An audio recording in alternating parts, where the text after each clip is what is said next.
Rohit and Virat Kohli కోసం BCC వాళ్ళు ఒక మాస్టర్ ప్లాన్ చేస్తున్నారని మీకు తెలుసా? తెలియకపోతే వీడియోని ఎండ్ వరకు చూడండి, ఆ ప్లాన్ ఏంటనేది నేను చెప్తాను. నెక్స్ట్ మన టీమిండియా టార్గెట్ ఎలాగైనా 2027లో జరగబోయే ఓడిఐ వరల్డ్ కప్ని బద్దలు కొట్టాలని అయితే ప్లాన్ చేస్తున్నారు. సో రోహిత్ అండ్ విరాట్ కోహ్లీ కేవలం ఓడిఐ ఫార్మేట్లో మాత్రమే ఆడతారు కాబట్టి వాళ్ళకి ప్రాక్టీస్ మరింత పెరగాలని విదేశాల్లో మన టీమిండియా ఎక్కువ ఓడిఐ సిరీస్లో ఆడేలాగా ప్లాన్ అయితే చేసిందన్నమాట. సో ఎక్కువ ఓడిఐ సిరీస్లో ఆడడం వల్ల మన టీమిండియా ప్లేయర్స్కి అండ్ ఎస్పెషల్లీ రోహిత్ విరాట్ కోహ్లీకి ఎక్కువ ప్రాక్టీస్ అయితే జరుగుతుంది అనమాట. సో ఎక్కువ ప్రాక్టీస్ చేయడం వల్ల మన టీమిండియా వరల్డ్ కప్ కొట్టడానికి ఈజీ అయిపోతుంది.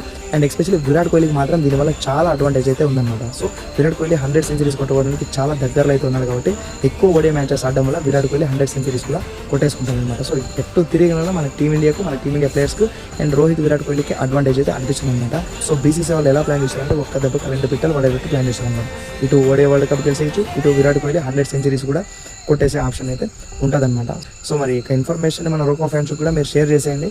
బీసీసీ వాళ్ళు చేసిన ప్లాన్ మీకు ఎలా అనిపించిందో కామెంట్ చేయండి.